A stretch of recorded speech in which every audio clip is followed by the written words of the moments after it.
இல்ல வர்றவங்க எல்லாம் ஒயின் ஷாப்லயே வந்து கை வச்சேன்னு அர்த்தம். மனுஷன் திப்பிலே இருந்துட்டு அது ஒண்ணுதான். என்ன அதை ஏன் மூடுறீங்க?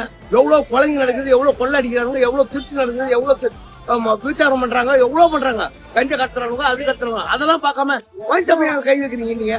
தப்புல அது பாட்டு இருக்குது. அவன் காசு பிடிச்சி எடுத்து அவனை குடிச்சு போறான். எதுக்கு உங்களுக்கு ஒயின் ஷாப்பு? ஒயின் ஷாப் என்ன பண்ணிச்சு? அதை நீங்க சம்பாதிக்கவில்லையா? நீங்க எடுக்கவில்லையா காசை? தப்பு தான் அது. 10 ரூபா உங்களுக்கு கம்மியா கொடுத்தா ஜாஸ்தியா கொடுத்தா தேவையில்ல விஷயம். ஒயின் ஷாப் ஏன் மூடுறீங்க? உங்க பணம்ல போகுது 10 ரூபா. வானா போட்டு 10 வருஷமா போயின்னு தான் இருந்தது. நான் என்ன சொன்னா 10 ரூபா நீங்க கம்மி பண்றீங்களா ஜாஸ்தி பண்ண ரெண்டாவது விஷயங்க. ஏன் ஒயின் ஷாப் மேல கை வைக்கிறீங்க? படிக்கிற பிள்ளைங்க ஸ்கூல் பக்கத்துல ஸ்கூல் இருந்தா அங்க இருக்கு. என்ன ஏன் வந்து படிக்கிற பசங்க நீங்க டீச்சர் கிட்டயும் அந்த இவர்கிட்டயும் சொல்லி கண்ட்ரோல் பண்ண வேண்டியதானே? அவங்க ஏன் ஒயின் ஷாப் போறாங்க? படிக்கிற பசங்க சொல்லுங்க.